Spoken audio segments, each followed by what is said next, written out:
أعوذ بالله من الشيطان الرجيم. بسم الله الرحمن الرحيم.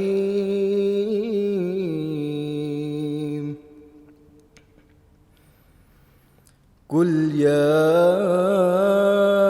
أيها الكافرون لا أعبد ما تعبدون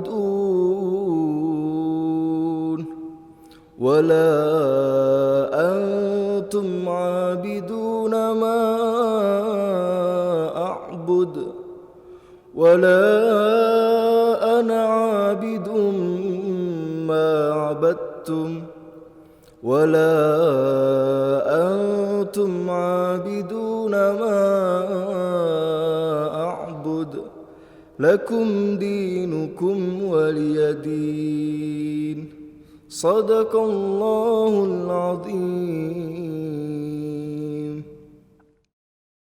Alhamdulillahirrabbilalamin. Kali ini kita akan mengkaji salah satu surah dalam Al-Quran, yaitu surat Al-Kafirun, yang berbicara tentang konsep pokoknya sesungguhnya mengenai akidah, ya. Qul ya ayyuhal kafirun, katakanlah wahai orang-orang kafir, la a'budu ma ta'budun, aku tidak menyembah apa yang kamu sembah.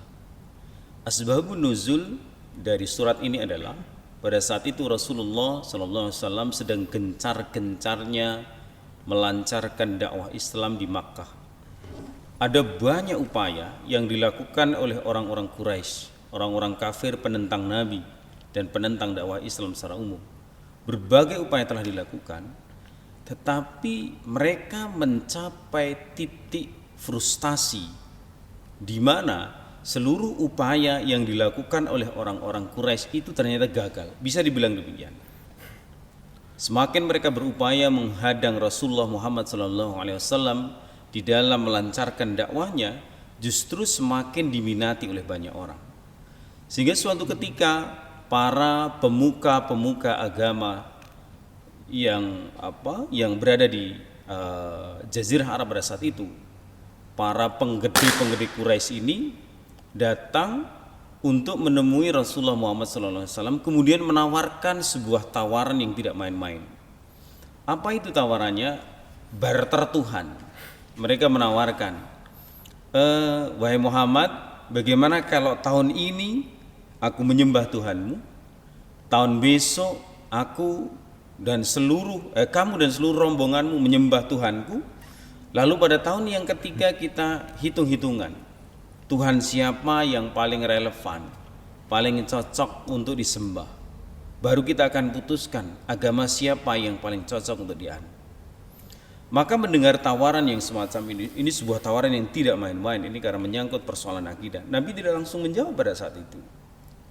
Nabi diam untuk beberapa waktu, kemudian Allah menurunkan surat Al-Kafirun sebagai sebuah jawaban telak dan mutlak atas penawaran orang-orang kafir Quraisy pada saat itu. La a'budu ma ta'budun wala antum 'abiduna ma a'bud. Intinya di dalam ayat ini dijelaskan bahwa dalam perkara akidah tidak bisa dicampur adukkan. Tidak bisa hari ini aku menganut agama Kristen, hari besok aku menganut agama Yahudi, esoknya lagi Hindu, lusa kemudian aku menjadi Islam, kemudian besok lagi kita berganti agama Zoroaster dan lain sebagainya. Beragama tidak demikian. Ada sebuah konsep ketuhanan yang harus diyakini sebagai sebuah trad claim dan juga salvation claim. Ini sebuah keyakinan yang absolut, yang mutlak harus dipegang. Tetapi ada wilayah di mana kita cair dengan semua kelompok agama apapun. Misalnya dalam wilayah muamalah, tentu tidak ada persoalan. Tetapi ketika sudah bicara di dalam kelompok akidah, di dalam persoalan-persoalan akidah, maka akan menjadi berbeda. Maka kemudian di dalam ayat ini, dalam ayat yang terakhir, Allah memungkasi dengan kata lakum dinukum waliyadin, bagimu agamamu, bagiku juga agamaku. Ini menunjukkan dari sisi absolutisme beragama, ternyata Islam juga menyisakan sendi inklusivisme dalam beragama. Artinya apa? Islam ingin mengatakan dari sisi yang sangat-sangat privat itu, keyakinan kepada Tuhan itu tidak bisa diotak-atik. Itu adalah mutlak sebuah pilihan yang tidak boleh dicampur dengan keyakinan yang lain.